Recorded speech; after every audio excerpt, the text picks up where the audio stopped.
appropriate $3.4 million to the library only for local funds. But I thought there was a, Yeah, and there'll be an excess which will come out, which you said you wanted to go towards the road. Yes.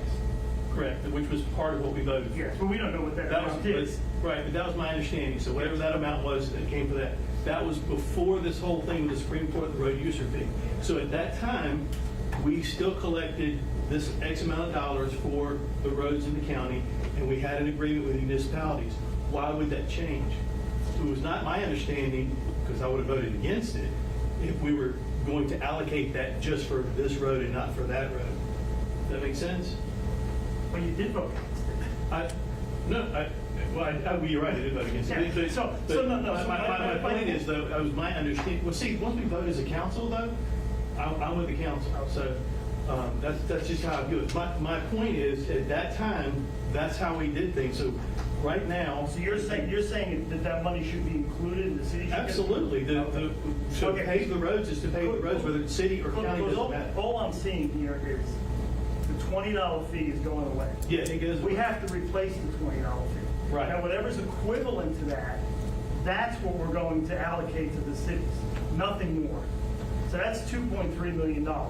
That's what we collected with the $20. I think you got the whole wrong view of the view that the vice chairman and I, at least, because I understand exactly what he's saying. You're acting like there's a bunch of different pots of money for roads, and that's not the case. The way that the council has previously, since the last amendment of the ordinance, is it was a pot of money. There was a dollar figure per mile, and that's what was spent, and that was what was split.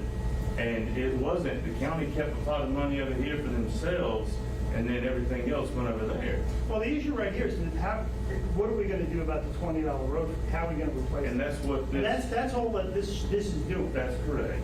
So now you're trying to drag in this other $300,000, I'm which not, isn't you part. did. No, I'm trying to make sure it's clear that it's out of it. Because all we're trying to It's do. not out of it. Well, all we're trying. Okay, that's a different. I'm voting against this thing. We have a $2.3 million we collected with the $20 fee. That $20 fee is gone. Correct. So now we're going to just, my opinion, what I want to do is just replace that. That's it. I do too, but not on the backs of the taxpayer.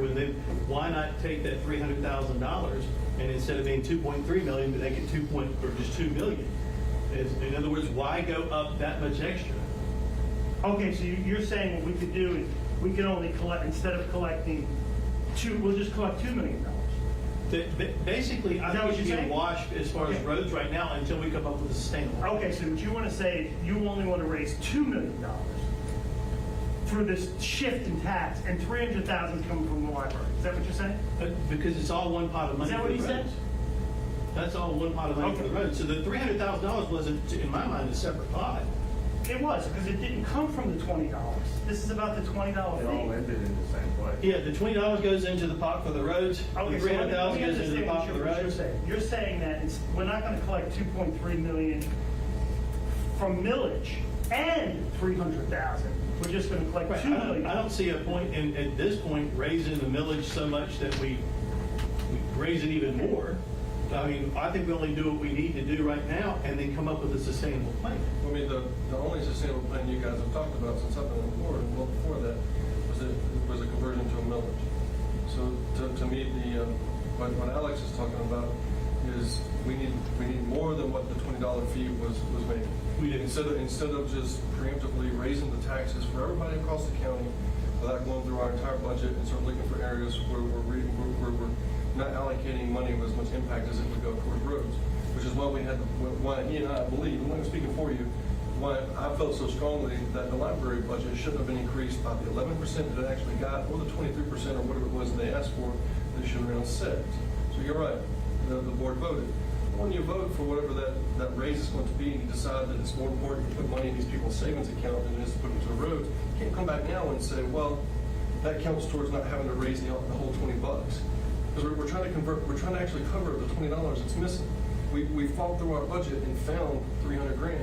Let's keep that going towards where it's going to go. This $20, that's a completely different argument. You can put us behind again. It's arguments like what you're making right now that's kept us behind for almost 20 years with this tax to begin with. Well, okay. hold on, I do want to take issue with, my argument has been from day one that I want to get rid of all the fees, because I think the fee is a wrong way to tax people. I think it's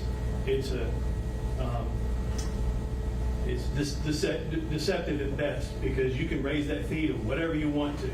Our problem has been, when the council before first put this in, there were 200 miles of road.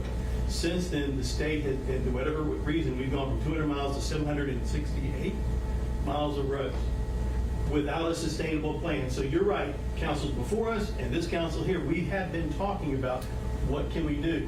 But I don't believe that we can save ourselves into prosperity by cutting other departments. That's what left-leaning will always say. You can't save your way, but you can definitely, at your house, you have to save money at your house when you only make so much money. If you got to spend money on something that's a critically important thing, like housing or food, then you got to cut somewhere else. That's just basic economics, man. I mean, that's in the book that they teach at the high school. I'm not disagreeing with that. I do think that we, and over But the if you course of say time we allocate, cut. I don't want to look at anything over here because those groups and those things are just so important, you know, and they put some pressure on me or something, whatever it is, that your only option is to raise more revenue. That is by and far the absolute opposite of the conservative nature that you guys are all talking about every time we get together. You just can't have the same thing. You can try to. So what is your solution then? My solution is, if we're going to go to the mill, let's go to the mill, but let's don't take the 300 grand we had to fight for. We know we need more than the 2.3. So hang on, we know we need more than 2.3. We found 300 grand by not, just giving it to the library to put into their savings account. So let's don't back up from that and include it in here. Because we didn't do that for the purpose of substitution for this 200 grand. We're short on the roads. But I don't think that's what they were saying initially. What they were saying initially, I thought, was that you were going to take the 2.3 million plus the 300,000 and then share all that with the cities. That's correct. That's wrong, because that 300,000 came out of our budget. If they want to add, No, it did. It came out I of our. was going to say that, I disagree. That was a pot of money, that 300,000, unless I'm wrong about the budget, that 300,000 went in the same pot as that $20 road user fee, did it not? It all went to general fund in that sense, yes. But the thing is, if the cities want to dig into their budgets and come up with $300,000 in savings and put it and match what we're doing, that's fair. But if we cut $1 million out of our, let me finish. If we cut $1 million out of our budget to put into roads, and they don't want to put any additional money up out of their budget, it's unfair. It's not. What's unfair is I live in the city of Easley. I pay the same county tax that you do, and you're taking my money and not using it where I live. That's what's not fair. If that's what the intention is, I vote hell no. But I will That's say, ridiculous. to your point, Councilman Wilson, to your point, I agree. The 2.3 is your absolute bottom. If you're going to start anywhere, that's where you start. You can't back the 300,000 out. You have to go up from there. In fact, you forget that 300,000 that was found at the library. This is your bottom dollar. This is where you start. That's right. That 2.3 means we're going to be driving on dirt roads soon. I mean, that's what it boils down to. Correct. We're going to be grinding I some agree roads with up that. and having to grade them every 2 or 3 years. I agree with that. Councilman Fenster, did you raise your hand and I missed it? Yeah, one of the main points I want to make is that we need to provide money to the cities for roads, because we're taking money from them, and they don't have, right now, they don't have a way to start a brand new tax. Well, worse than that, or better than that, we have municipalities that are doing work for us. I mean, plain and simple, they're doing county jobs for us, just like we do, help them with jobs, because that's efficient government, and that's what the taxpayer deserves. So we're going to cut the county budget to save money for roads, and then the city's going to get 30% of that? Is that what we're going to do? They're already getting 30%. No. None of this, of the road fee they are. But I'm talking about this, let me finish. I'm talking about the $310,000 that I think is going to come out of savings from the library. Do you think the city should get that? Absolutely. I think it should go in this pot of money. Mr. Chairman. It's road. You're never gonna make it to $4 million. It's road money. Okay, good luck. Well, you can say good luck, and you can, but We've been working on 4 years there, Chris. Mr. Chairman. Well, sure. Mr. Wilson, I want to clarify what I was saying, because I was not communicating. I do believe that whatever the pot of money is for the roads that we've got to pay, we've got to get to a level much higher than the 2.3 million. I believe that 300,000 goes in that pot, and that what the road user fee does. Right now, the road user fee's gone away, so we've got to replace it. We do it straight across the board. It doesn't cost the taxpayers any more money. So I misspoke or miscommunicated with you in that sense. But what I don't agree with Mr. Sada in the sense that we can't, the city of Liberty is 3,000 residents. Okay? You can't put that burden on 3,000 people to pave roads that cost $150,000 to $200,000 a mile. They can't raise their taxes. There's not enough room on their millage to raise it to get to the level to be able to do that. Same thing with Central, and I agree with the chairman that we all pay the road user fee, whether you're in the city or in the county now. So our system has been working very well where we've gotten help from the municipalities to be able to pave those roads there. I don't see a point in creating two separate pots of bucket and telling municipalities, you know what, guys, you go raise your own taxes. We're going to take care of ours. Here's the issue that I have with that, just top down. All right, so the cities are collecting the tax, right? So the individual municipalities and their elected officials are insulated from the idea of having to raise the taxes that we can select. So we bear the burden, and we bear the grassroots consternation and whatnot, and the cities are not having to. That local government is local government, but those folks should have the accountability for raising the taxes. I mean, that's an elegance of what he's talking about. You guys haven't been doing it that way. Fair enough. We're going to carry that burden. But here's the fundamental issue that I have with carrying that burden. The county transportation group, right? They're appointed by the delegation. So we have this aggregate amount of money that's coming to the county, and then the delegation gets to pick that, right? So let's make it clear, that is not a county committee at It's all. not a county committee, but they get to pick the folks that get to be part of that committee, right? So the delegation controls. So the delegation fundamentally controls where the CTC, where the county transportation CTC money goes, right? The delegation fundamentally controls through their participation at the legislature the money that we get from the state. So they're giving us the money, and then they're picking who gets to spend it on this side, completely separate from us. So that money, I mean, fundamentally, we should ask the delegation to let us be the designators for that money. So we don't have to go scrimping and scrounging to them through their political process to get them to match us or meet us or work with us or to be strategic in the way that they do it. To me, that's a fundamentally unsound approach to it, because there are, like he said, multiple pots of money. The other thing that we need to be doing is, instead of us bearing the burden and the consternation from the folks that want to raise cane about politics and whatnot, is there should be some level of responsibility at the municipality level. We can't ask those folks. I don't think we can ask those folks disproportionately, burden like Central, for God's sakes, to carry a burden, or the folks from Bakersville to carry no burden. But they're going to use and shop in all those cities. So yeah, it's okay. We collect it at the county level and we put it down there. There's got to be a system to do that, but right now there's no accountability for those folks. None. Zero. They're not held accountable for us raising the taxes. It's been, literally stuck for what, 20 years? Right? So you're right. As soon as we got more knowledge back from the state through the delegation, who through their participation in state house decided we'd have 3 times the roads we started with, right? There ought to have been more money associated with that coming from the state. There ain't. Right. The guys at the delegation completely get off on this, right? So us, we're the scapegoats for every kind of raised tax associated with driving in the county. I would like to write a letter that says, I would propose that we write a letter and say, give us the CTAC, the CTC. And then, I don't know how you have the municipalities held accountable for their participation in it, but I would think that they need to vote to accept our monies and how they're going to allocate it. So if we raise the tax, you're right, it's a shared burden, right? And we do that, and I'm fine with it. We're going to do what we're going to do to pave the roads. But I'm only happy with doing that, and only happy with doing that, like he and I did before, just come through all the budgets and stop handing money to folks who are going to put it in their savings account on an annual basis. Because every road that we could have fixed with the money that we ended up handing to the library folks, is a road people are going to go down, it's going to be dangerous, and shouldn't do it. So, you know, you want to do it, but I don't have a hard time voting for this if it doesn't come to a letter that says, hey, let us have all the money that comes to the county for the road. Just for the point you brought it up, I've actually asked Ken to start working on language. Let's start working on language. The only way this council speaks as a whole is through resolution or through an ordinance. That is how we speak as a whole, and it takes a majority vote to speak as a whole.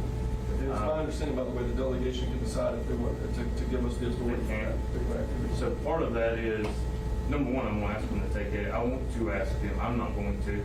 But part of it is, I'm going to ask them, or I want to ask them, to take every road back. every state road they ever gave us, take it back. You have the money sitting in the bank from the tax, gas tax. They could take care of Pickens County roads that were once state roads without any issue or problem at all. If they won't do that, I'm going to ask them to give the money, or I want to ask them to give us the money that go with those roads.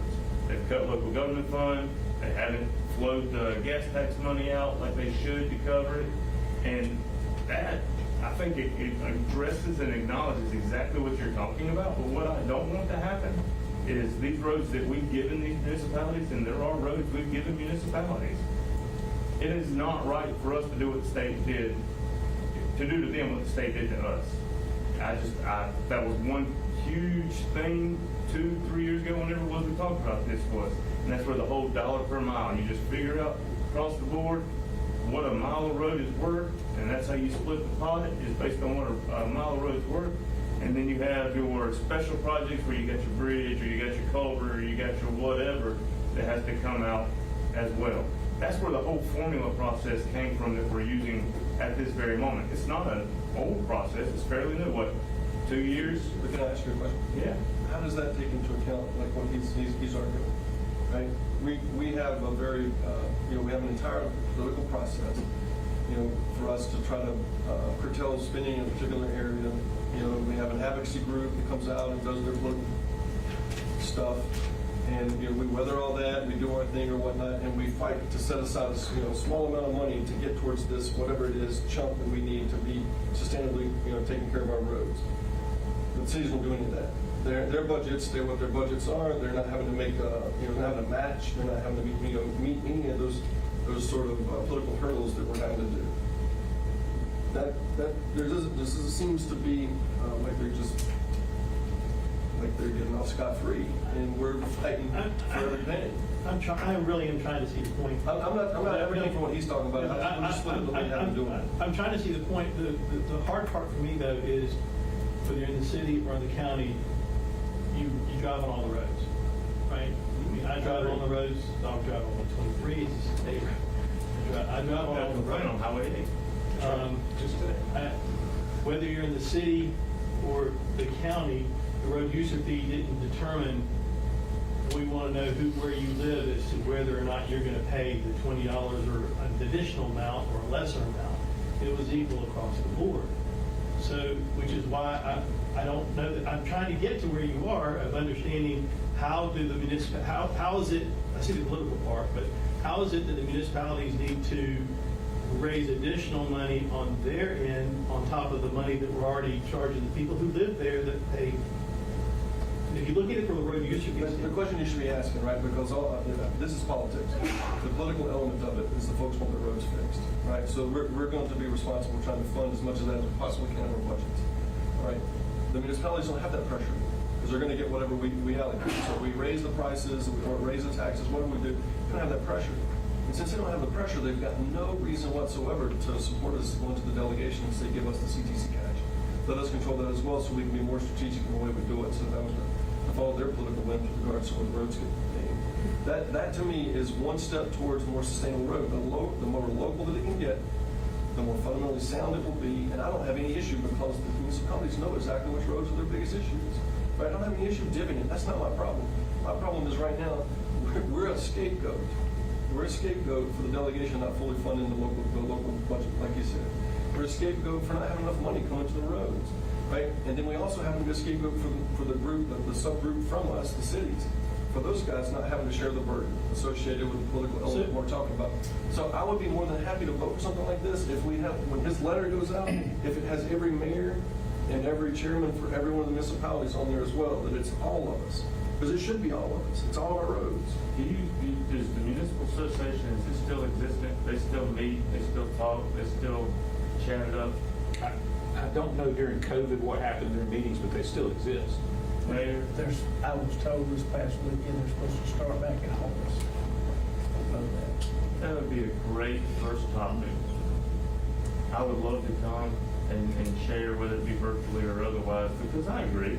And I think you agree. I know if I called you and said, Mayor, I need you to reach out to your delegation, send them a letter or whatever, you and your council would be more than happy to do that. Because I know talking local government fund or aid to subdivision over the years, you get it like everybody else, and I feel certain that the rest of them do too. I can't speak for them. I will call my mayor out because he's sitting in the corner back there. He made a mistake of doing it again, so I'm calling out again. But I expect that they all feel the same way, and I don't think that's an issue. I don't think it's an issue either, but I don't think the delegation should just hear one group that's already being scapegoated for the tax increases to begin with to make up for money that should be flowing this way that's not. So if we can reach out to municipalities, I'd like for it to be all one voice. I mean, clearly, to me, there's just an absolute, I just drove down 120, 183 to get here. It's travesty. It's crime. I mean, it's crime to leave roads like that. So to me, it should be all the leaders in the county looking towards a delegation to take action. The first action to me is to give us control of the CTC. I'd like to make a couple points. There is press here tonight, and they are going to print what you're saying tonight. And the people in the county are going to know that you're the ones who are bearing the burden of this tax. I've been in public service for almost 15 years, and every time that we raise taxes at a local level and told the people what we wanted to raise it for, they accepted that because they could see the change that raised tax made. I'm going to make it clear. I want the record to show. I want this in the minutes because I'm voting no throughout this whole thing. I oppose this because I oppose using county revenue and county savings from the county budget to pave city-owned roads. I oppose it. That's why. And then raise taxes on, take money out of her budget or his budget and use it to put it into roads to pave city roads that are owned by the city. So, I mean, that is not something I support. I can see the $20 because that was always divided, but I'm not going to divide any additional revenue. I have a question. Was it for county roads in the city limits, or was it city-owned roads? It was for roads that were the county maintenance responsibility when this agreement was reached. So it isn't, we're not giving money for city roads. It's for county roads that are within the city limits that they're now. That's now their And the responsibility. $20 fee is all I want to give. I don't want to give them anything beyond that. For the county roads in the city limits? Yes. So I don't know for sure, and I want to just say our legal counsel, I knew he would not be able to make it tonight. He had a scheduled trip. And I may be speaking out of context, and if so, I do apologize. But I will say that the agreement was put into place because of what Councilman Wilson said a minute ago. They kind of know what's going on in their municipalities. It also doesn't make sense for us to go pave a half-mile road that we own somewhere while they're doing the other 2 miles at the same time. What will end up happening is every bit of those roads will come right back to the county, and you will be in the exact same spot with the same, actually you'll have an increased mileage burden put back on the county with these little spots here and there that you have to take care of. That's what's going to happen. That is what will happen. And I think legally, there are roads still anyway. I still question whether or not the state roads are ours or the state's. I've yet to see a deed for any of them. But that's a whole nother battle. And we approached that 5 years ago. So I just want to make that clear, make sure you understand exactly what we're talking about. We're talking about roads that, whether we let the municipalities help us take care of them, or whether we take care of them ourselves, those miles are still going to be there one way or the other.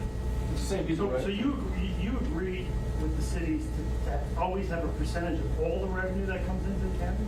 Or not just the $20? Based per mile. No, so basically. No, whatever the pot of money is for roads, whatever we're going to say we're putting towards roads. Your agreement was to give them a percent. So if somehow we raise $10 million, you're going to give them the same percentage? If they have Even though the X number of number of roads doesn't miles. increase? Okay, that was the deal you made? That was. Okay, that's not a problem. Okay. Well, that's easy for me. Any other discussion on first reading and title only of this ordinance? Hear no other discussion. All those in favor, please signify by raising your hand. Opposed? 3-2. Thank you, gentlemen. I look for a motion.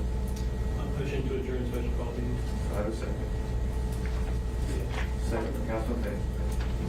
Any discussion? All those in favor of adjournment? Yep. All right, we stand adjourned from our special call council meeting. I'll immediately call us to order on the committee of the whole meeting for tonight.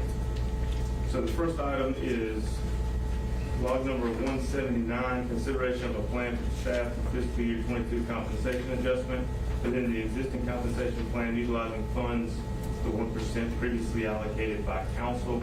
This is a follow-up conversation from our conversation last Monday night. We had asked for a little more detail, a little more refinement. I do want to remind everyone that some of this is sensitive based on personnel. Be very cautious and careful in statements, questions, otherwise, because under a certain threshold, you are kind of protected by law.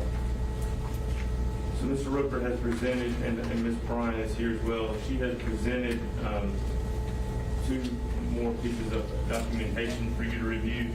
I think it splits it out a little different and not only talks about the hourly, but the total annual adjustment is kind of listed there as well. So, Mr. Chairman, and thank you for those preliminary remarks, because that is important, that many of the people that are, they're not listed as people, they're listed as positions in front of you, would be under the FOIA threshold. So just, if we could talk in very broad strokes, just as you mentioned, I do want to emphasize that point since we have media present.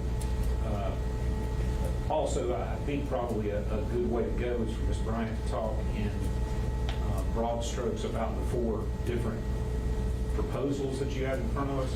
There's one of these that we would intend to do unless council instructed us otherwise, but I'm going to turn over to her so she can talk in broad strokes about these 4 different approaches. So one of the things that you guys requested last time was, what would it take to get us exactly where we need to be? We had identified those areas where we felt like we needed to concentrate on, that being roads and bridges, EMS, possibly recycle, but we had some other thoughts about that.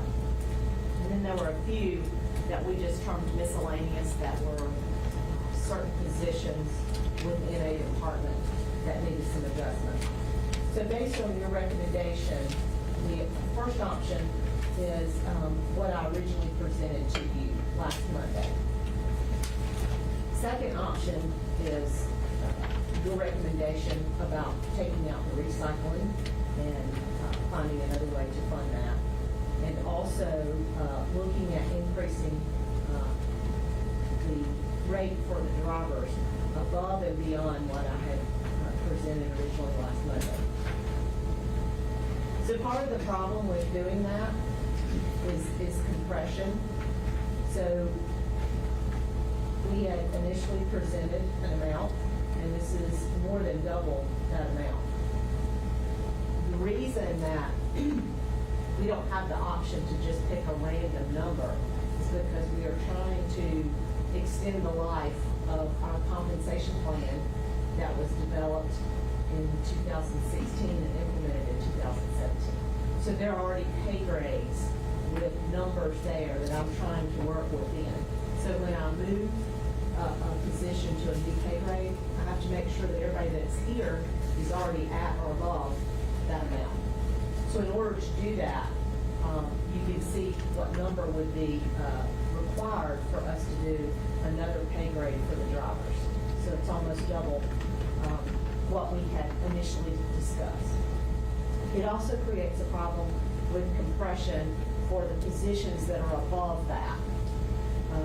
We would have to take a look at, and I know we talked about this being a 2-year process, so that's probably something we could do in the 2nd year, but we would just need to be mindful that there could be some compression issues as a result of that. I have a question. So when we were here last time, we talked about their annual salaries. So I'm looking at Glassdoor, ZipRecruiter, and they're basically, given for the U.S., I can do it for Greenville, in the Greenville area, what the salaries would be. And it comes up in C.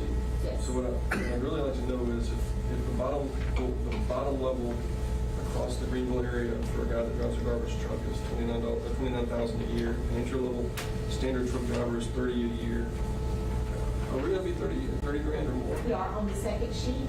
It has all of the salary amounts. All right. And so we're gonna be 30 grand or more. We are on all three positions. We are actually already at that. So what you want to look at is really the last three columns on that sheet, last four. All right, I was really concerned about that. That's okay, on that sheet. So that puts us about 11% over the bottom for these roles that are kind of starter roles to begin with. That's right. And just as a side note, we had a conversation today. We're looking at some options for ways we might be able to recruit drivers. In talking to the department heads that have drivers in their departments, they're very appreciative of the increase and what potentially we'll do for them. However, they don't feel like it's all driven by a salary deficit. It's not just Pickens County, it's everywhere. We had a conversation with Tri-County Tech today about setting up something with them to do kind of a work study or a apprenticeship where we would have people that don't have a CDL and we would pay them a lower rate of pay while they're getting their CDL. It's a program they have in Anderson County, and we talked about the possibility of doing it here. The problem is they don't have enough instructors, so they have a backlog of people who say, yes, I'm interested in becoming a CDL driver, but they have to go through the class in order to do that. What's a class like that cost us? He didn't really give us a number.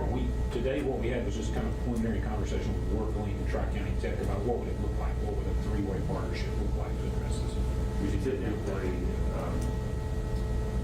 this time of year especially, there's typically state dollars through And WorkLink he did tell us that. to pay for the person to get the training. The person is the one that gets it, not the Gas county. funds and- So there's funding out Yeah, there. for your you training. funds is what would be. It changes name and everything. Yeah, to pay for that. See, the thing about that, not to hijack what she's saying here, but you have to keep in mind that with these positions open, we've got money in that salary account that's allocated for the entire year.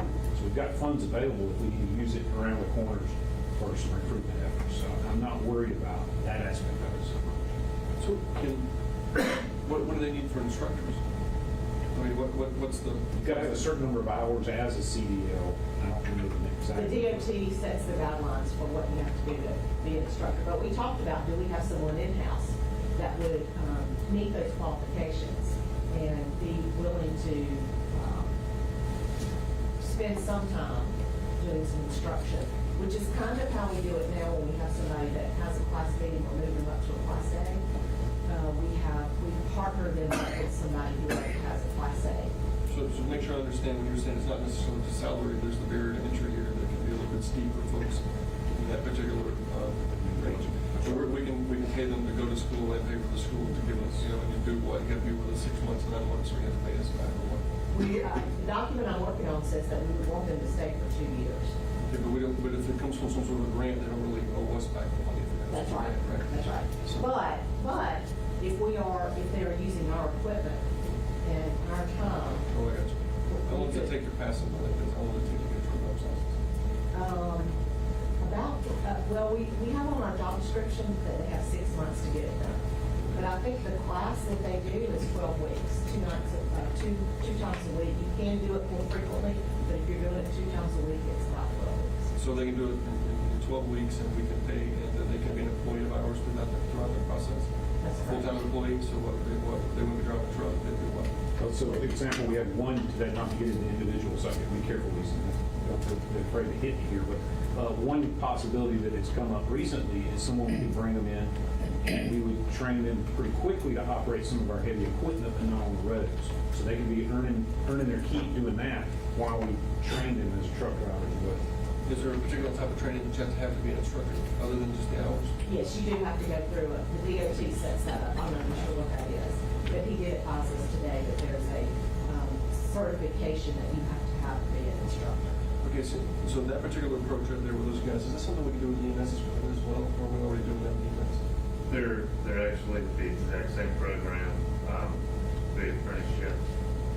And most of it's apprenticeship Carolina, and then work length. It's unemployed and underemployed incumbent worker training. That's for the grants for the actual classes, and that's how I know about it. To be honest with you. And so with EMS, how long does it take to become an EMS? To become an EMT in the state of South Carolina, 6 months is pretty quick. I forgot how many hours it is right off, but it's about 6 months. It's 6 months, so like 2 times a week, kind of thing, what she's talking about? Typically, the total hours, maybe 200 hours, or it increased, and I forgot what it increased to. But yeah, it's usually 2 nights a week for 6 months. Same thing for an instructor, so a senior person has to be So qualified. for an instructor, you have to be a paramedic in the state of South Carolina. You have to have your national registry credential. You have to be BLS instructor. You have to have instructor methodology, which is a 40-hour course. You have to keep all that up and be an experienced, uninhibited licensed or certified paramedic in the state of South Carolina. So here's what You have is, a couple for of me, instructors. sustainable with regards to folks, roles like this, pipeline. To me, pipeline's everything for sustainability for an organization. We're in the school district, basically said, recognize all your emergent leaders, start training them, start asking more out of them, start helping them weed themselves out if they don't want to move into those leadership roles. And then we could quit worrying about Greenville poaching our guy with extra money because we got 20 guys standing behind him. That's sustainability. If you've got to pay whatever it takes to keep a guy, then you're screwed as an organization to scale of yours. So to me, in this particular case, we have the opposite problem. It's not retention as much as it's getting people. To me, from an HR perspective, and this is, I've had lots of fun doing this kind of stuff, an aggressive, over-aggressive, we might have an extra guy every now and then in the pipeline, is what I would prefer to see, versus we're always kind of behind. So if it's an incentive for an EMT person to become a trainer, and then we can do the piece of that and let him be affiliated with another organization, like Tri-County or whatnot, anything that we can do to build and grow our own folks. I mean, I'm a small business, and I talk to other folks in small businesses, the folks of us that are going to survive a terrible time, we're all recognizing that we're going to grow our own talent. So I do my dead level best to hire 19 to 22-year-olds, preferably with a child, so that we can start putting those guys in the pipeline. If I can do that at my side, I'd do it at your size. I'd like to support that any way we possibly can. But particularly rewarding folks that would be willing to be a trainer and help us through a crisis like this. And this is the kind of crisis I think is sustainable over time. It's not something we just do for a blip. We're going to definitely have constant access to those folks. I will tell you that I've taught multiple classes in EMS, and it's a lot better to be able to handpick who you want to end up staying than the ones that was just literally fishing a barrel guessing. Yeah. I'm going to call on the mayor and chief for a moment. Can I share some preliminary conversation, or do you want me to stay quiet? You go right ahead. So I've actually had conversations with these two gentlemen about just what you're talking about. And we actually already have a jump-off point. One of the things being a training institute or training facility, and this is all state law, there's equipment that has to go with it, and it lays out everything. I mean, it's literally, there's a whole regulation that lays out, 61.7 is the regulation. Lays out what it takes to be an EMT training institute all the way to an advanced paramedic. The chief and I had a conversation about what you're talking about, the pipeline, homegrown. We have the Career and Technology Center right down the road that they have a good program that could be better. And with a little bit of tweaking and work, by the time those folks graduate high school, they literally can walk out the door ready to go into the fire service or ready to go into EMS or even ready to go into law enforcement. But the two that we talked about is fire and EMS. And if you did it right, the kind of what you're talking about, the time spent driving and they're vested, blah, blah, blah, it's while they're in high school. Now, to get the biggest bang for your buck, you would start it there, but then for that guy that's obviously not in high school, you've got the equipment, you have the mannequins, the simulators, you have the curriculum. This is a whole nother step from even what we talked about, but you've got the infrastructure built. You teach 2 nights a week too for those folks that are no longer in high school, and you do it right here local, because currently the only places that you can go get your EMT is on Pelham Road And if you go to a 5 o'clock class or a 6 o'clock class on Pelham Road, I don't have to tell you what that's like to get there from Pickens County. You can go to Tri-County Tech in Anderson, and I don't know if they ever started in Easley or not, but they did start, they talked about doing one there on Powdersville Road at Tri-County there. Greenville Tech also offers, but I don't think they do any after-hours stuff that I'm aware of at this time. That's like Monday through Friday, you go like a college student, and any working individual that doesn't work, especially with career change. So I think that if we could start the pipeline here, keep it local here, we can keep our people local here. And if our guys, our paramedics are out there teaching, if our truck drivers are out there teaching, you get that buy-in, and you'll know real quick, fast, and in a hurry who you want, who you don't, who's going to be the best, and who's not, who needs to go across the river, and who needs to, you know what I'm saying? I think that the pieces are there, it's just getting them all lined up just right. The EMS side. All right. And we talked a lot about that today with Tri-County Tech and North about bringing that type of program to Pickens County as opposed to being in just in Anderson. The barrier to that is the instructors at this point, but if we could come up with some instructors, get some of our own people trained, then they're willing to help co-op this whole thing with us and try to pull it into Pickens County. In the meantime, they have invited us to be a part of their interview process. When their cohort's complete, then we'll be able to go in and interview anybody that we want to interview. So right now, they're pulling zip codes for me to see who all is in the class right now, to see if anybody would be close enough, because, you know, somebody's probably not going to drive 40, 45 minutes here. But we can target looking at those individuals that are either close to Pickens County or in Pickens County. So the chief and I were part of the school, industry, whatever committee or whatever it was called there for a long time, and we talked pipeline with those folks a long time, right? Is what he's talking about here, is that something that we can, is that something that we can get done? Is that, I haven't been over to the Career Center in that particular group in 2 years. Is that, how far away is that? How far away is that related? Because that was 6, 8 years ago, we were in there talking that, preaching it every week, right? How far away is something like that from getting those? If they're going through that 3 or 4 year program, they come out of there, they're not qualified for a job. It's terrible, right? I mean, it's wasted your time. If you come out of that program with machine, you can get a job.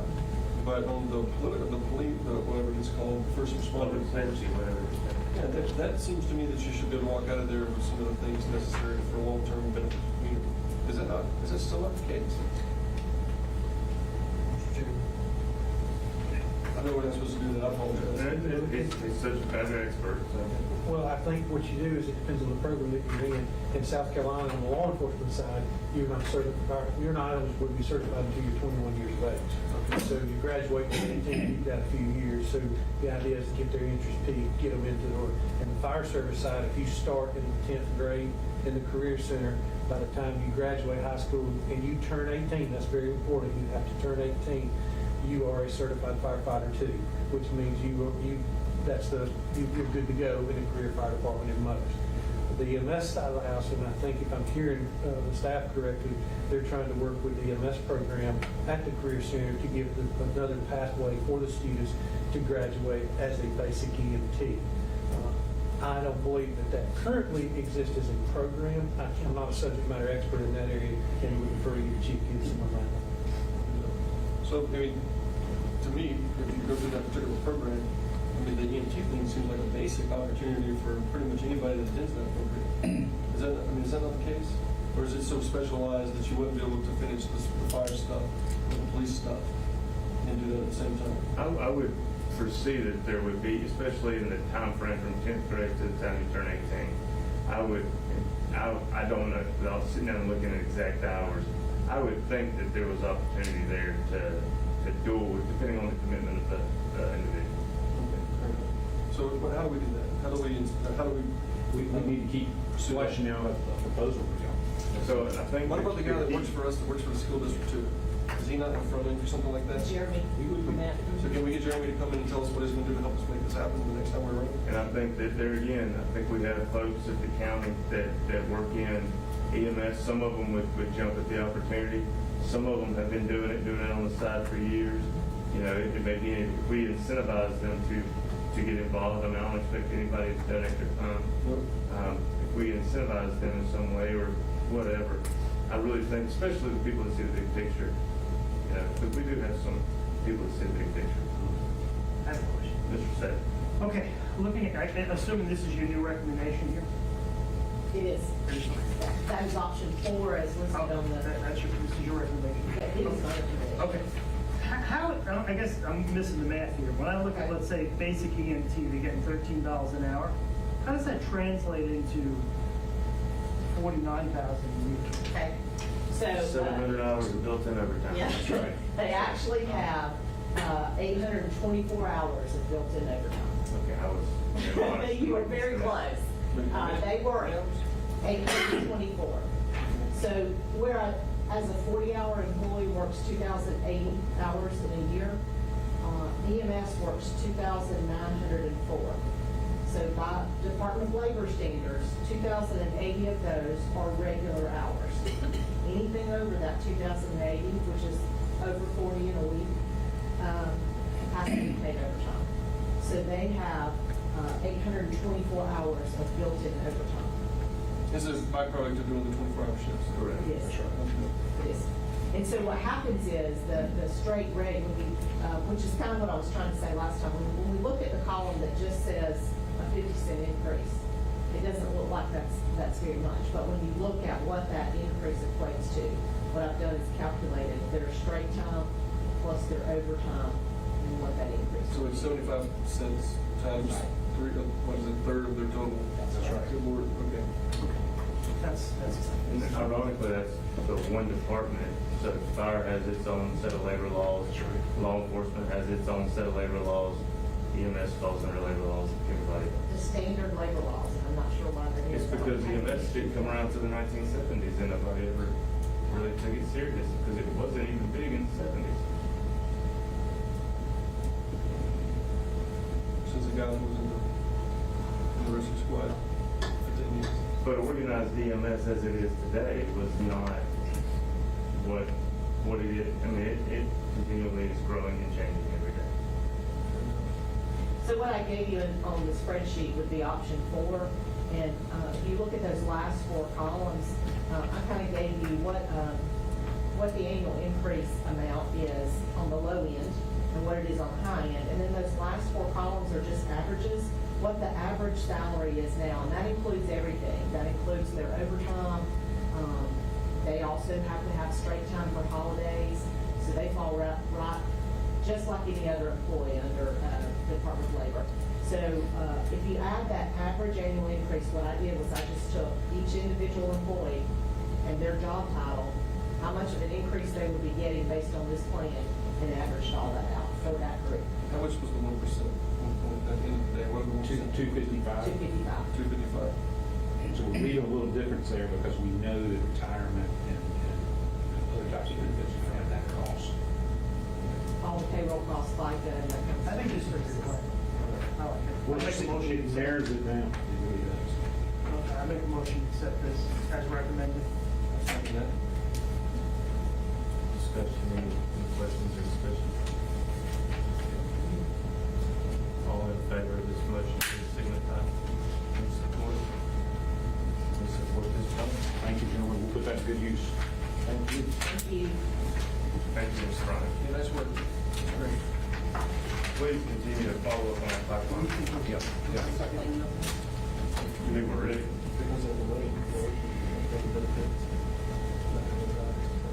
All right, second item on our agenda tonight is discussion of county road user fee and alternatives. In front of you, you should have the breakdown amount as questioned from our meeting on the 19th.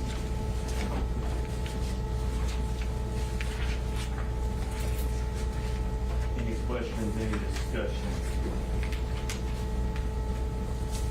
You gonna have that whole argument we just had earlier? That was actually the question I was going to ask. I will tell you, gentlemen, just in a way of an update, that we've reached out to the law firm that we use in these circumstances a lot, because this is something that would be more than just our general counsel would be involved in. Pope Flynn guys to see if they could have us a draft back, and they said they'll have us a draft language back for y'all on second reading that we'll provide to you in advance. So a lot of these decisions y'all were debating, a lot of the policy decisions, the board level decisions, is going to come down to that specific language. So when you have that, which we hopefully next week, you have a couple of weeks to look that over and have a good hearty debate on August 16th. Vice Chairman, Could you, so I'm trying to understand Councilman Sada's position on it. So I guess I need more math. Because it appears from this that the town of Central is taking care of more county roads than the city of Pickens. The city of Liberty is taking care of more county roads than the city of Pickens. But then Clemson's taken the second largest burden, and Easley's taking the largest burden. Am I correct on that? I would use slightly different language than you, but yes, that they're being paid by the road unit miles. So I guess my question is, to better understand Councilman Sada and his position, can you give all of us a breakdown of the math for here's the total amount that we bring in, here's the total number of miles, 768, here's the calculation. We do it based on what we did last year. So that we don't have to go, well, we don't know, it's a moving target. Whatever it was last year, here's the total, here's the miles, here's what was allocated. Because it's not really a percentage, but it's broken down. a number that changes each year per That's mile. right. So it's how many miles you have compared to the big pot of miles. So It's a ratio. I just like to see, for all of us to see that breakdown, Okay. and maybe that'll give me some clarity. Well, let me just explain. I think the $20 road fee, that was when you made the deal, that was the revenue coming in. That was, I understand that. But additional revenue that comes in due to things that we're doing, I think should go to the roads that we're on. Well, but where was my point that I made earlier is I'm pretty sure we're technically responsible for all the roads. Then honestly, I would say I disagree with what you did, and I would have just kept all those roads and maintained all, kept the money for us. So it makes sense to you to pave a quarter-mile road when somebody else is paving the other 2 miles. Yeah, and that's the way the county did it forever. And it was Until broke in. recently. And it was broke in. Well, the argument they would make is that the cities are not gonna pave those roads like they would their own roads. No, they do, because when they're paving the other 2 miles, they pick up that quarter and it's identical. I have a That's request. not what I hear, but. I have a request to clarify the whole thing. Can we get the GIS guys to show, like, in a color overlay, what was traditionally in their purview for the cities, and then Actually, what are we giving? it's a good point. That map is so useful that you're describing that it actually exists. It's over in my office. I showed it to Alex last Monday night. So the I can municipalities bring are that in. covering, they're, it's all the same people in the whole county, right, which is kind of y'all's argument. And we're all the same, just because you're only riding one horse with one butt, but some of you guys are got a little horse behind you, right? Y'all having to pay for the city and the county taxes, whatever. Fair enough, get it. They're getting more services, we don't have to pay as much, fair enough. But overall, there's only so many people, we're all paying the same kind of road tax, road associated tax, other than the stuff that goes to the state to filter back to us, fair enough. And the municipalities don't collect any road taxes at all, we do that for them. Well, I don't know the answer to that. I don't know if they collect taxes on the parts that they have to maintain. I know their general operating covers when they have to do projects. So they have a certain number of miles that has nothing to do with us and the money that we collect. So you guys have just taken the aggregate countywide roads, all of them, and broken them down, and then the municipalities have taken, so there would be a green part for just their roads they have to pay for, the yellow part, I guess, I'm just assuming here, that shows all the roads around that were county roads that they're taking responsibility for allocating funding to. Then you have all the rest of them for us in the state. Is that the way it works? So It's red and gray, but that's what you basically described the map. Okay, so what it boils down to is, they've got their own mileage, and they're having to raise their own money for that and argue with delegation for their own mileage. We're taking a big pot, taxing taking money from their folks, and then just allocating it back for the amount of roads they touch. So it's just by the mileage. And it just happens to be that you guys feel like that they were more efficient at taking care of the stuff in their own neighborhoods than us doing it from a county perspective. That's it? Is that the whole argument? Sounds right. Pretty much. Okay. All right, so what are we putting on next? So we're not, this is literal discussion over what we're gonna do. Now, Councilman Seda, I would argue that the 2.3 is zero. That gets you back to cover the road user fee. I would argue 100% that that's what that is. I think anything over, whether it be at 300,000 or whatever, I think an unintended consequence we have not thought about. I think we thought about it, we just didn't have a plan to fix it, is the bridge that comes up, or that culvert that comes up, or that total washout that comes up, or that road that is in such worse shape that it's actually, instead of being, I don't know what it costs to pave a mile of road now, but it's 4 times the amount. I think you do need a special project, and I hate the word special projects because that's something that's in my favor, but a critical projects fund, if you will, to take care of those kinds of things, because it's not right for, and I'm going to use Liberty because they're not here to defend themselves. Liberty has a section of county road that has a major issue. They're responsible for that road, and they're going to get the same dollar amount per mile as Central is, but it's going to cost them 4 times as much. It's a county road, please remember, I'm talking county roads that they're taking care of. I think those things, or by the same token, up at, pick a little road up between here and Highway 11 that's a county road. Then maybe the exact same situation. I think you gotta have that critical, because we do have sections that are in really bad shape. I can take you to some places in your district and in mine that fall within the city, but they're actually county roads that need major work. I think that's really the next step. The 2.3 gets us to zero, and the 300,000 and then anything else from the library and then anything else. I think you got to start now. We also have to look at our repave cycle is way too long. We got to get that improvement. But before we can even improve that, we've got to get some of these critical things fixed. I think that's where the extra fundage, and I hate to call it extra, but the new fundage, if you will, that new anything above 2.3. Go to that. That's my personal, but that's mine. It's not council's. Can you clarify this though? I just want to make sure I understand this. If we take, if whatever it is, we collected 2.3 million, and the only roads being addressed with that are going to be county roads, the only reason it's going to those folks is for better resource allocation, or targeted resource allocation, right? Something I always argue is better than. In our case, if we collect more, it's going to still go for county roads. They're just going to get a greater percentage of it based on, they'll continue to get the same percentage based on the miles they got. That's it. I'm actually not arguing that. I'm actually saying that we should look at our criticals first. And maybe it is a separate fund for the most critical.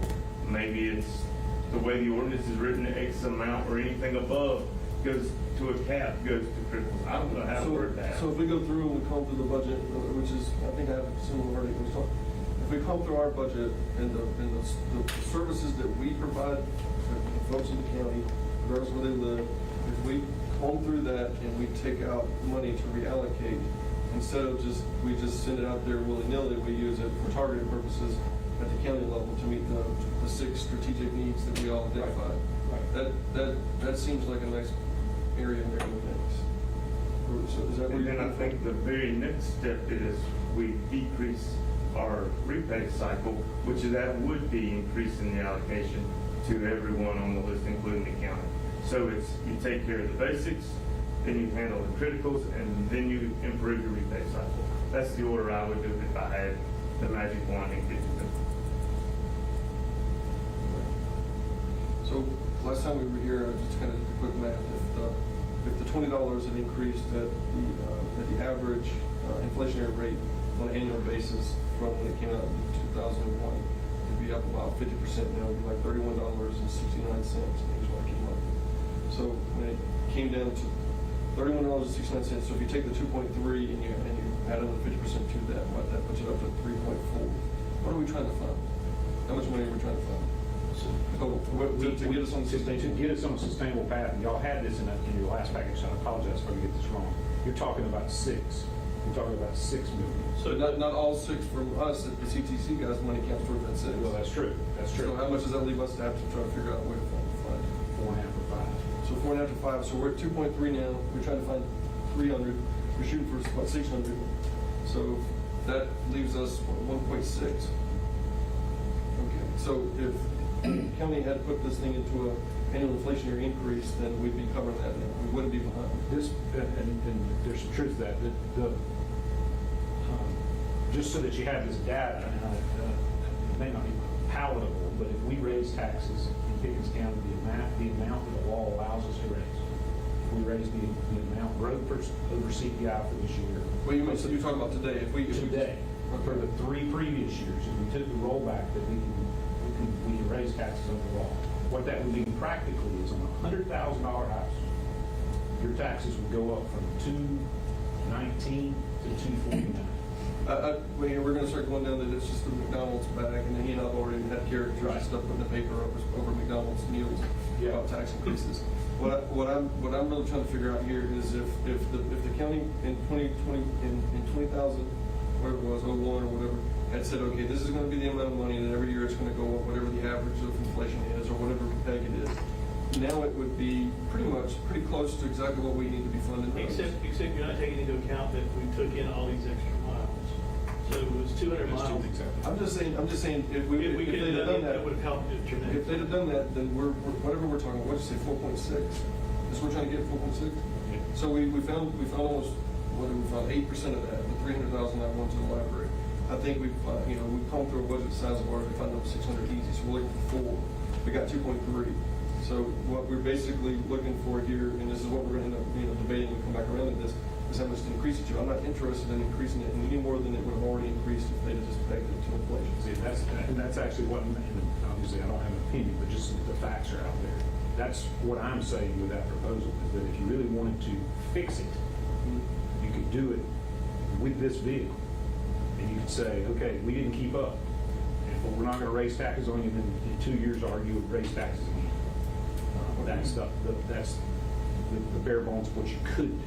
So right now, if we don't do that, right, we're going to fall $1.4 million short. I'm assuming that we're going to be able to come from our budget and all agree that we can find other money. We're going to be $1.4 million short, right? So what refresh rate does that put us on for the county road? We say roughly, and we say this kind of tongue in cheek a little bit, but we say 75 plus years refresh rate. Where do we need to be at? Roads are good for Basically, 25 the way years. they calculated that, 80, they took 110 million, which they thought was the whole problem, and they divided it by their annual revenue of about 2 million. And you came up with a year. And you came up with 75 years. Right. That's how they did it. But you want to get down 20, 30 years. What is that? Is that the money you just said a second ago, the 8 million CTC money? So the CTC money, it's not growing at the rate that we. Actually, the CTC money is supposed to be growing. You see some of that in the media where the gas tax is going up over the next 3 years, and a portion of that's coming back through the county CTC committee. That's exactly what's supposed to happen. We're kind of keeping that in the calculation. The CTC, They've already built their pool of matching monies or whatever, the billions they're built the up, right? CTC collects about 2.2 million this year, and 68% has to go local and 32%. That's right. So they're going to give us about 1.5 million, which they did. They did. Very good. They did. And then the rest goes to state. And then next year it's going to be 2.6 million. And That's right. let's assume 68%. It's going to be a little bit more. It's supposed to step up, and that's part of the gas tax compromise that reached, I guess, 2 years ago. But it was, That would be about almost 1.8 million for us. the money was kind of flat, from my understanding, kind of For flat for a years, while. yeah. And even though they've been taking in the money, they built a big pool, right? So the money, is it going to start to increase at a rate that's sustainable? It is? Or meaningful, I guess is my point. For now. For now. Okay. You gotta look at the Wait, way it's the rising government. 2%. I think this July 1 was 10 cents, right? Sure. Next year will be 12 cents into this time. So you're just going to get growth based on, not that the rate's going up from 2,468, but you're only going to get growth by how many gallons people buy. That's the only way you're going to get growth. After that. That's right. So that instead of growth doing this, because you don't have 2 cents a year, It's gonna go to and this. you're getting more driving. Right. It's going to start to go to this. That's right. And then you gotta take into account the big push for electric vehicles with all these auto manufacturers and everything else. So how is that gonna affect? There's a lot of variables out there. If you look at the 20-year trending on electric vehicles, in the way that, I'm not going down that path. I'm just saying you have to take into account that all these auto manufacturers are talking that they're gonna push electric vehicles. in the 80s, when everybody was worried or whatever, light trucks bigger percentage, light truck mileage is not going up. it's just, significantly right, so, it'll be a long time before we can all look at Any other ideas, discussions?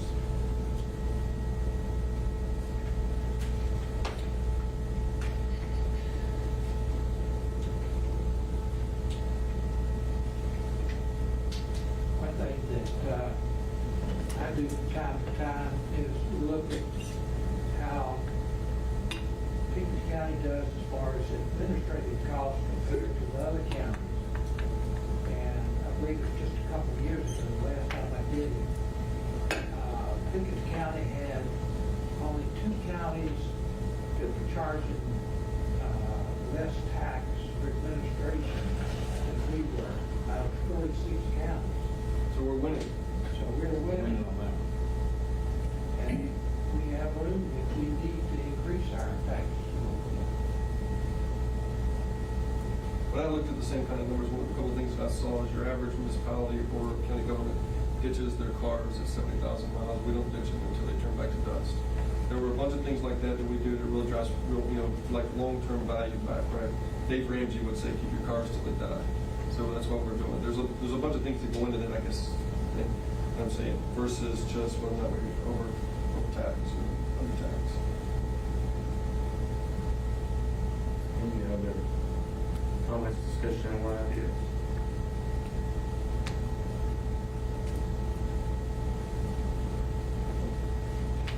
All right. Hearing none, I think this will be a big topic of discussion for the next couple of weeks. Mr. Roper, you're going to work on getting us a copy of that map so it's Yes, sir. visible, visual, for everyone to see. Before second reading, we will have some language to actually look at. Anything else from Mr. Roper, homework wise? That's sort of two different discussions. One is the money you have now, we did first reading on that now. And then there's this different discussion on how to raise that money, right? How to raise additional money. Well, it depends on what the language says in the ordinance. I mean, it's part of the budget ordinance. We have to do a budget amendment either way. So as far as so the aim is to actually shift it from the $20 fee to millage and then put a tax increase in there too? Is that what your aim is? Not necessarily. I'm not aiming. It's the will of this council. That's the discussion we're having, is do we settle for funding 2.3 or do we settle for funding 2.3 plus whatever we actually need to take care of the roads in the county? Okay, That's the discussion at hand. So what is the idea to raise additional money? Because I mean, the proposals I had, I had a couple of proposals. What are your proposals to raise additional money? I don't have additional proposals. That's what we're here to talk about. I mean, that's. I've heard none tonight. Well, that's not true. You've heard the idea of taking the millage to cover what we need. That has been out there. Okay, so basically what you're saying is, we're gonna do swap from the $20 to equivalent millage, and then they're gonna raise the millage on top of that? And Ms. Wilson, I'm not calling you out. You correct me if I'm totally wrong. But, I mean, when we were just talking and doing the backwards math from the CTC, we talked about what it would take to get us to where we are today, the 75-year repave cycle. We talked about what it would take us to get to the magic $8 million number to get on a 20-year cycle. We've talked about all that tonight, Alex. Okay, but how are you gonna raise the revenue? My argument was on the That's assumption. what I'm missing, I didn't hear that. So I just want to cap any discussion on that. That's for me. What you guys are saying is 8 million, and then because what I've heard so far over the long haul was that the millage need to be there. To me, it's if there had been some responsible approach to the way that they funded this thing in 2001 and put an annual increase on it to keep up. It may not have kept up with all the roads they got. It may not have kept up with all kinds of other stuff, but that would have been a responsible way to do it over time, because that was, it's 50% of the value of what it should be. That's the cap that I would rather put on it than because I don't know, past councils have some brilliance and some bad, whatever. I don't want to talk about anything other than that would be the max. But the other side of the fence, though, is like he and I talked about, I think there's still a great deal of opportunity if you're going through the budget like we did with the library funds. So I'm open to kind of understanding how we're going to fund it versus just it's going to be a tax increase and we're going to keep spending money the way we have. 100% agree. Okay, fair enough. That was what I meant to say with probably 10 minutes longer rant. No, and I think that's where we're all at, and that's the tough conversation, and that's the real question, and are we happy with just the millage to the 2.3 number, or do we have other ideas to get above that? And that is the conversation. So when I have conversations with folks about roads, it's always very convoluted, it's very difficult. It's almost as complicated as when we used to have conversations with folks about education development. Most folks have no idea what the CTC is. I feel like I have, you can see earlier, I just want to make sure I have a general understanding of some of y'all. The money that comes from the intergovernmental agency that has multiple counties to get different Ps, the federal money, et cetera. Most folks have no idea. That's one earlier when I was talking.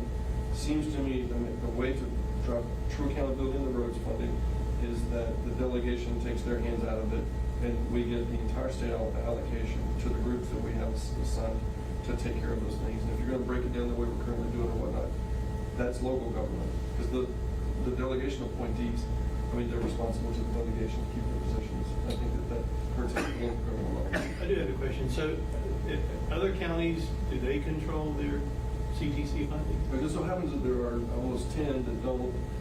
So there are 10 where the county has it, or the county appoints the people, or some combination thereof, or the CTC is the county government. So there is a portion of the state that has that.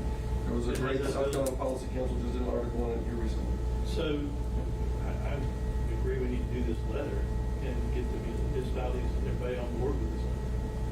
So are you saying of the 2.2 million that the CTC gets now and the 2.6 the year after, that the county should get all that money? Is that what the argument is? I think we should be responsible for the CTC element of it. Instead of, I think what happens is, having sat in the meeting there when they did the application, I think the state tells them what the percentages mean. It used to be 25%, and now it's 68, 32. I think that was told to them by the state. and they would tell us too. What I'm saying is, we're accountable now, right, for all these county roads, except for this separate group over here that we have to go to work with. And there's no reason for that. It mixes the mud. For me, the best thing that we can do is to clarify and simplify local government.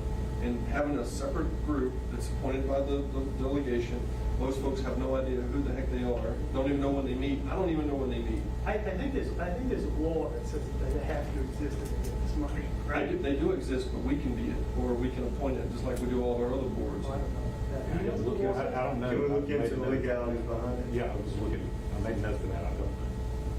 Watch us ruin it for the other 8. And then the other question you want to ask is that percentage that gets allocated between states, is that something that could be changed as well? And I'm actually very happy with the CTC, I'm not questioning it at all, because they moved from paving somebody's parking lot to just repaving roads. They're really focused on that. But that's the exact problem. They're doing a great job. They pave somebody's parking lot, and they're doing it as a political No, but subdivision that's of an changed. entity that's, it's With changed these for new how guys, long? with these new guys, they're doing a great job. It may have changed, but I mean, look, let's be honest, government accountability, right? It's changed, but it can go right back. It can be, so for me, it's, we know that locally, we're responsible to the community because of huge amount of visibility that we have. The delegation, the CTC group, I mean, when's the newspaper guys show up to their group? I don't even, like I said, I've been politically active in the group for a long time, in the county for a long time, got no clue when they meet. I've been to, I think, every meeting. I mean, I went to the beautification committees before. I've not been to one of theirs. So my point is Joe Bob's wondering when that road over there is getting paved, the county council should be the ones that are responsible for that if it's a county road versus, well, that's not my job. That belongs to a guy that was appointed by the dude that does the thing, that ran for the stuff, that says he can do whatever. And Mr. Wilson, I can tell you as far as that goes, and this is the same conversation you all are having, so I'm not trying to rehash that about the current state, but that's not guaranteed. The current state is the CTC basically relies on our engineering, our procurement process. We're coordinated very tightly. We come off the same list, but there's no guarantee of that. You're right. Yeah, but basically what happened in the meeting was, your guy stepped up and said, Right. we're gonna do these 12 roads this year. These 5 are gonna cost 1.5 million, could you give us the money? And they just gave us money. That's what was done. So there's no loss. So right now, it's very cooperative, Right. but you're saying it may change in the future. Oh, yeah, I mean, soil and water in certain counties, right, according to our legal representation. Soil and water used to be an incredible seed pile under certain circumstances because of things they had to do. And it took a long time to get away from that so that folks weren't, encumbered by what soil and water folks would do. the the soil water is required by the state constitution. Our county happens to underfund it in a way that almost no other county does. To me, all of that stuff comes and goes, right? I'm just saying that we are very openly in front of the public constantly. The CTC group may or may not be, but I mean, just the 10 folks I talked about, or probably 10, probably like 8 to 9 people that I talked about who have no idea what a CTC is. Ain't that your money? So to me, it's it should be ours. We should be fully accountable for as much as we can because we are the most visible group with that particular mandate for fixing roads. I mean, after that, you've got the cities and the way that they do it, right? But for us, if it's coming to our county for county roads, it's coming to our county for whatever, we ought to be a participant in that instead of I hope they do okay by us. Because who the hell knows who's on that committee? Nobody.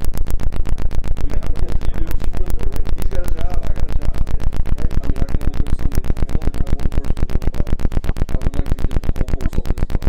When it comes down to the road money. So what was the final number that we feel that we need? Because I know you got your 2.3 million, and then another 300,000. The other variable is the paving side, and it's a little more complex than just say 20 years, 30 years. Because if you're rehabbing as you should, then you can bend that curve out 30 years.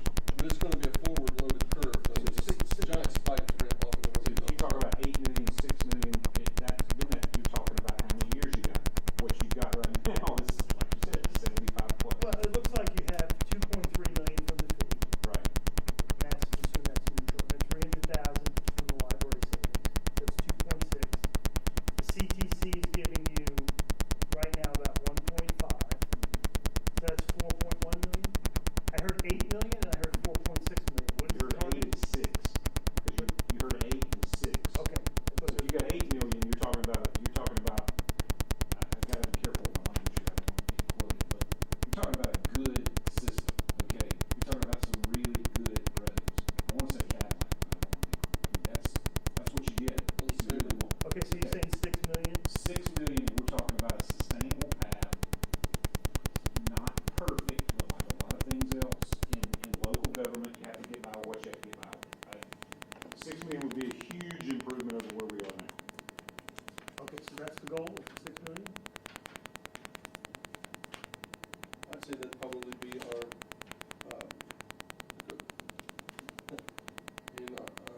You apply to college, you've got your stretch school, you've got your safe school, you've got your, how does that work?